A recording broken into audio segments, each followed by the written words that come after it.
cutting dough, but it's for pie so you don't break the plate. If it goes bad, you get a little sandpaper and you're fine. So we're not going to talk about that. And likewise, the ceramic knives stay very sharp, but once they chip, you're out of luck. And so that's kind of a specialty item. I'm not going to talk about that either. Most knives, and the ones I want to talk about, are made out of steel. Some are made out of good steel. Some are made out of not so good steel. And some are just intermediate. What they all have in common is that they're no good at all without an edge. Now I want to talk about how to put an edge on a knife, on a steel knife. Now the difference between good steel and not so good steel is the hardness. And hard steel, good steel, holds an edge. It's very hard to put an edge on it. Not so good steel, easy to put an edge on, but then it loses its edge right away. But I'm going to show you how to use how to put a good edge on a steel blade knife.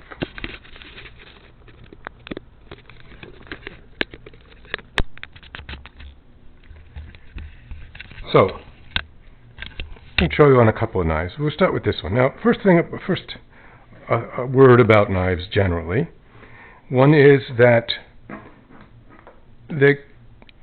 a cheap knife is generally a cheap knife because it's got softer steel, and a good knife has harder steel. Now, softer steel is easier to sharpen, but it loses its edge quickly. But that's not so bad because it's easy to sharpen. It's like a Volkswagen Beetle. You know, you have to fix it all the time, but it's easy to fix. A good knife with good steel is a little harder to put the edge on, but it keeps it longer. And will keep it forever if you do a couple of interesting things with it. Now, when I was in junior high school, boys had to take metal shop along with other shops, and my instructor taught us that metals have two properties that distinguish them from other materials, and one is that they're malleable, which means they can be bent. And we use that property to make sugar scoops that nobody's mother really wanted, but we made them anyway.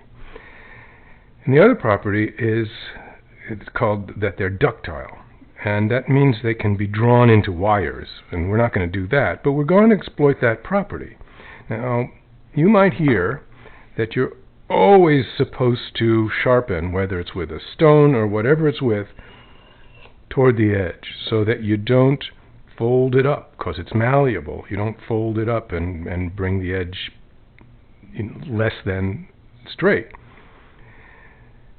But, and that's true as far as it goes, but to the extent that it's malleable, it's also ductile. So what we're going to do is, on one side, we're going to go this way, and we're going to attempt to draw some of the metal, a film, off the side and onto the edge.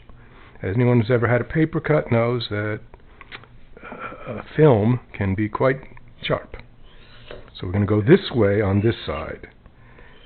I don't know if you can hear it, but to me it's either a sound or a feeling. You can tell when you're actually doing that work of grinding and or pulling the metal in the direction you want. Now you want to keep the motion. Surprisingly, to me at least, these grooves are kind of deceptive, because the action isn't done this way across the grooves, but this way along the grooves. This is where the work gets done, in the longitudinal direction. But you want to keep the edge perpendicular so that you're drawing it off the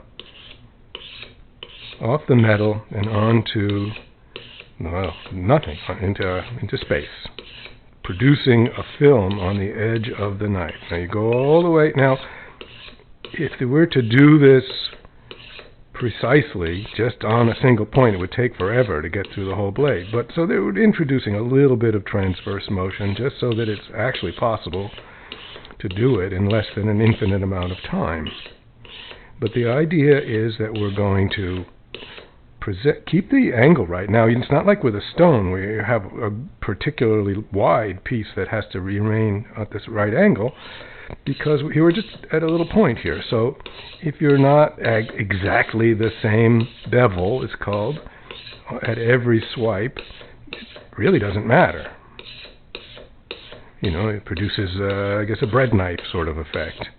But you want to try to keep it straight. And as I say, you can sort of hear when it's doing the right thing. Now, in this direction, when I'm on this side and I'm going away from the edge, you want to bear down pretty hard, and because you want to pull some metal off. You want to pull that film off. And if it folds over because it's malleable and thin right there, well, that's okay, because we're going to take care of it on the other side. Now, what have I got here? I got a little bit of a burr. I don't know if you can hear that, but it's there. But that's okay, because now we're going to go toward the edge. And here you can get away with a lighter touch, because you want to just bring that burr back, polish it up,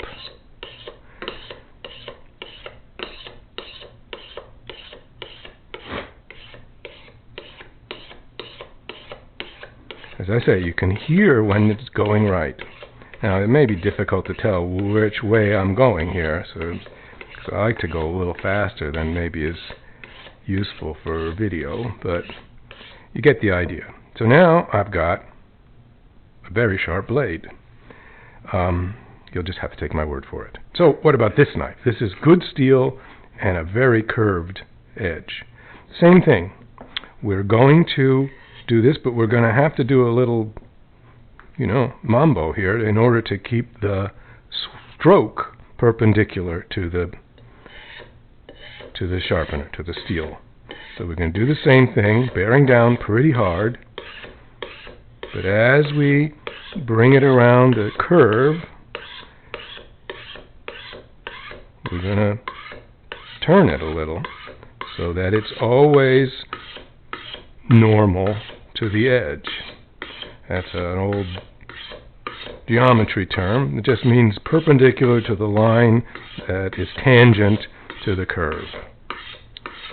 Okay, that probably doesn't explain it any better. But again, you can sort of hear or feel in your hand when it is, in fact, being productive. And you want it to be productive. And then you come back and you go toward the edge, bringing the burr back straight, flat on the edge, producing a sharp edge.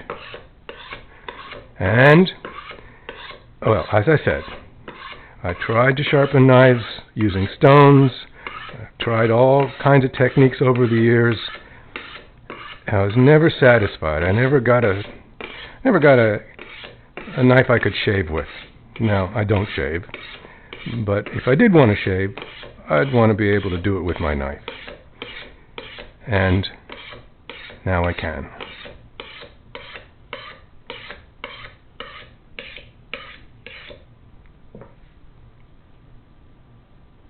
Perfect. Okay, hope this works for you.